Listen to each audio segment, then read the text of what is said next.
অপরাধী তাদের দায় কারোরই গ্রহণ করা উচিত নয়। অপরাধীর পরিচয় শুধুমাত্র অপরাধী। আমাদেরকে ভাবতে হচ্ছে যে আমরা ধরে নিচ্ছি ফেব্রুয়ারিতে নতুন গভর্নমেন্ট আসলে এই প্রসিকিউশন টিম বা এই বিচার ব্যবস্থা নিয়ে অগ্রসর হবে না। তার মানে আমাকে একটা হ্রাস করতে হচ্ছে যে ফেব্রুয়ারির মধ্যে তাহলে আমি কত দূর যেতে পারবো, আমি তাহলে কিছু কাজ আমাকে শেষ করে যেতে হবে। ফলে যতটা নিখুঁতভাবে এই কাজটা করার দরকার ছিল তা কিন্তু আমি হয়তো করতে পারবো না। এখানে যারা রাজনীতিবিদ বা বাংলাদেশের যে সমস্ত রাজনৈতিক দল আছেন যারা সামনে ক্ষমতায় আসবেন বলে ধারণা করা যায়, বা সরকারি দলে থাকুক বা বিরোধী দলে থাকুন, তাদেরকে এই আলোচনাটা শোনানোটা জরুরি। কারণ তাদেরকে বুঝতে হবে যে বাংলাদেশে কি ঘটে গেছে এবং এটার বিচার না হলে বাংলাদেশে আবার কি আসতে পারে, এই জিনিসটা তাদেরকে জানানো অসম্ভব জরুরি। আমি মনে করি যে আমাদের উপদেষ্টাদের যেমন জানা দরকার, ঠিক একইভাবে বা তার চেয়ে বেশি তাদের জানা দরকার। কারণ এই উপদেষ্টা পরিষদের মেয়াদ ফেব্রুয়ারির পরে শেষ হবে, তারপরে তারা দেশের দায়িত্ব গ্রহণ করবেন।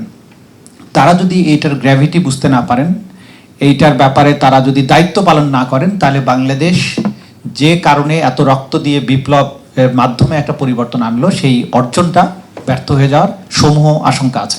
সবার মধ্যেই, সবার আলোচনার থেকেই এক ধরনের ফ্রাস্ট্রেশন বা এক ধরনের আশঙ্কার কথা কিন্তু আছে যে কোন জায়গাটায় গিয়ে আমরা বাধাগ্রস্ত হচ্ছি।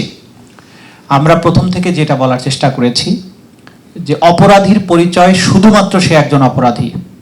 তার পরিচয় হতে পারে না যে সে কত বড় সংস্থায় কত বড় অফিসার, কত বড় কর্তা, তার কয়টা স্টার আছে, কয়টা র্যাঙ্ক আছে, কয়টা ফাইল আছে, এগুলো আমাদের কাছে বিবেচ্য বিষয় হওয়া উচিত নয়। এটাই আইনের শাসন এবং সভ্যতার মূল কথা।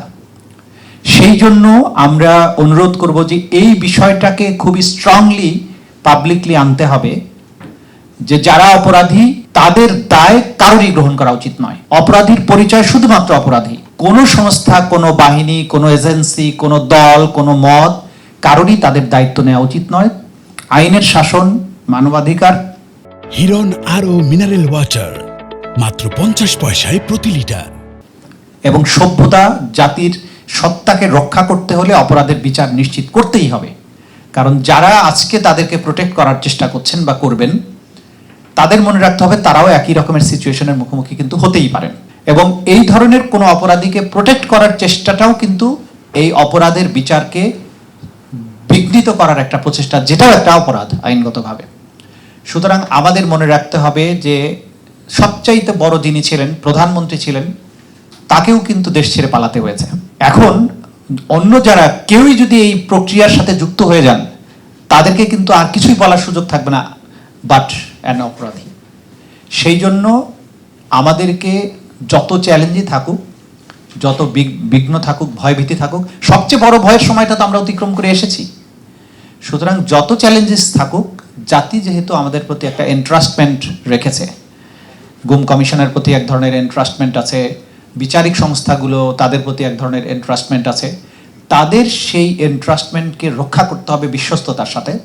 তাদের উপরে অর্পিত দায়িত্বটা পালন করতে হবে। যেটা দরকার, যেটা এখন আমরা নতুন বাস্তবতায় আমাদেরকে চিন্তা করতে হচ্ছে, এই চিন্তাগুলো যদি আমাদের করতে না হতো খুব ভালো হতো। সেটা হচ্ছে যে ডিসেম্বরে ইলেকশন হবে, নির্বাচিত সরকার আসবে, তারা যদি এই বিচার প্রক্রিয়া নিয়ে অগ্রসর না হয়, কেন এই চিন্তাটা আমাদের করতে হচ্ছে? এই চিন্তা থাকলে তো দেখেন আমাদেরকে ভাবতে হচ্ছে যে আমরা ধরে নিচ্ছি ফেব্রুয়ারিতে নতুন গভর্নমেন্ট আসলে এই প্রসিকিউশন টিম বা এই বিচার ব্যবস্থা নিয়ে অগ্রসর হবে না। তার মানে আমাকে একটা হ্রাস করতে হচ্ছে যে ফেব্রুয়ারির মধ্যে তাহলে আমি কত দূর যেতে পারবো, আমি তাহলে কিছু কাজ আমাকে শেষ করে যেতে হবে। ফলে যতটা নিখুঁতভাবে এই কাজটা করার দরকার ছিল তা কিন্তু আমি হয়তো করতে পারবো না, আমাকে অনেক বেশি হ্রাস করতে হচ্ছে।